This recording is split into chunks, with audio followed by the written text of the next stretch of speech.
Om Shri Sai Namaha. Chapter 20, Shri Sai Satcharitra.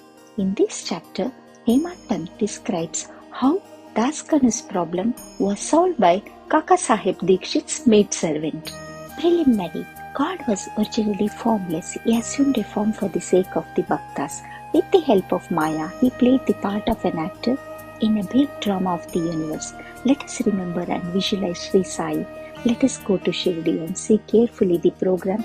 After the noon Aarti, after the Aarti ceremony was over, Sai used to come out of the masjid and standing on its edge, distribute Udi to the devotees with a very kind, gracious and loving looks.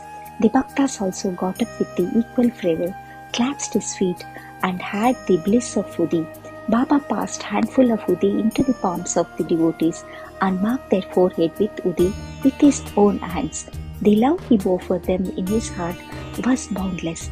Then he addressed the Bhaktas, "O Babu, go home to take your lunch. You Anna, go to the lodging. You Babu, enjoy your meal." In this way, he accosted each and every devotee and sent them home. Even now you can have the pleasure of these sights if you bring into play your imagination. Now, bringing Sai in our mental vision, let us meditate on him from his feet upwards to his face, prostrating before him humbly, lovingly and reverentially. Isha Upanishad. Daskanu once started to write a Marathi commentary on the Isha Upanishad. Let us first give a brief idea of this Upanishad before proceeding further. It is called Mantropanishad as it is embodied in the mantra of the Vedic Sanhita. This constitutes the last of the 48th chapter of the Vajrasaneya Sanhita, Yajurveda, and it is therefore called Vajrasaneya Sanhitopanishad. Being embodied in Vedic Sanhitas, this is regarded as the superior to all other Upanishads, which are in the Brahmanyakas and Aranyakas explanatory treatises on the mantra and rituals. Not only this, other Upanishads are considered to be the commentaries on the truths mentioned briefly in the Isha Upanishad.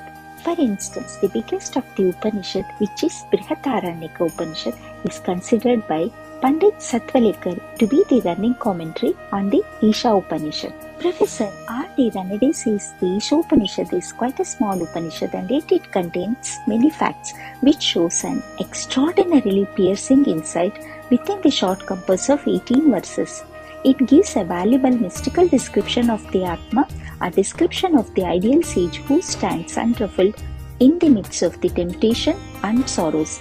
An admiration of the doctrine or Karma Yoga is later formulated. The most valuable idea that lies at the root of the Upanishad is that of a logical synthesis between the two opposites of knowledge and work, which are both required according to the Upanishad to be annulled in a higher synthesis of the constructive survey of a Upanishadic philosophy. In another place, he says that the poetry of Isha Upanishad is a commixture of moral, mystical and metaphysical knowledge. From the brief description given above about this Upanishad, one can see how difficult it is to translate this Upanishad in a vernacular language and bring out its exact meaning. Daskanu translated it in Marathi OB meter verse by verse, but as he did not comprehend the gist or essence of the Upanishad, he was not satisfied with his performance. On being dissatisfied, he consulted some learned men regarding his doubts and difficulties and discussed it with them at great length. They did not solve them, nor did they give him any rational and satisfactory explanation. So Daskanu was little restless over this matter. Sadguru only competent and qualified to explain. As we have seen this, Upanishad is the quintessence of the Vedas. It is the science of self-realization. It is the weapon which can rend us under the bondage of life and death and makes us free. Therefore, he thought that he who has himself attained self-realization can only give him the true or the correct interpretation of the Upanishad. When nobody could satisfy Daskanu, he resolved to consult Sai Baba about this. When he got an opportunity to go to Shirdi, he saw Baba, prostrated himself before him and mentioned his difficulties about Isha Upanishad and requested him to give the correct solution. Baba blessed him and said, "You need not be anxious. There is no difficulty about the matter. The maid servant of Kaka will solve your doubts at Ville Parle on your way home. The people who were present there heard this and thought that Baba was joking and said, how could an illiterate maid servant solve difficulties of this mystic nature? But Das Ganu thought otherwise. He was sure that whatever Baba spoke must come true, as Baba's word was decree of Almighty. Kaka's maid servant, fully believing Baba's words, Das Ganu left Shirdi and came to Ville Parle and stayed with Kaka Sahib Dikshit. There the next day, when Das Ganu was enjoying his morning nap, he heard a poor girl singing a beautiful song in clear and melodious tone. The theme of the song was a crimson-colored sari.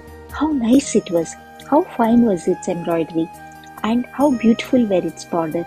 He liked the song so much that he came out and saw that it was being sung by a young girl, sister of Namya, who was servant of Kaka Sahib. The girl was cleaning vessels and had only torn clothes on her.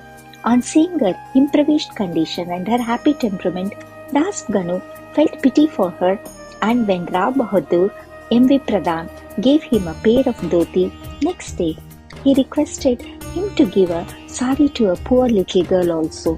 Rao Bahadur brought a good small sari and presented it to her. Like a starved person getting delicious dishes to eat, her joy knew no bounds. Next day, she wore the new sari and out of great joy and merriment, whirled and danced around and played folk day with other girls. The following day, she kept the new sari in her box at home and came in a old and torn clothes, but she looked as merry as she was previous day. On seeing this, Das Ganu's pity transformed into admiration. He thought that the girl, being poor, had to wear torn clothes, but now she had a new sari which she kept in reserve, and putting the old clothes, strutted herself, showing no trace of sorrow or dejection. He realized that all our feelings of pain and pleasure depends upon the attitude of our mind. On thinking deeply over this incident, he realized that a man ought to enjoy whatever God has bestowed on him in the firm conviction that he besits everything from all sides, and that whatever is bestowed on him by God must be for his good. In this particular case, the impoverished condition of the poor girl, her torn clothes and the new sari, the donor, the donee and the deal were all the parts of the Lord and pervaded by God. Here, Das Ganu got a practical demonstration of the lesson of the Upanishad, the lesson of contentment with one's own Lord, with the belief that whatever happens is ordained by God and is ultimately good for us. Unique method of teaching. From the above incidents, the readers will see that Baba's method was unique and varied. Though Baba never left Shirdi, he sent some to Machindragarh, some to Kolhapur or Sholapur for practicing sadhanas. To some he appeared in his usual form, to some he appeared in waking or dream states, day or night, and satisfied their desires. It is impossible to describe all the methods that Baba used in imparting instruction to his bhaktas.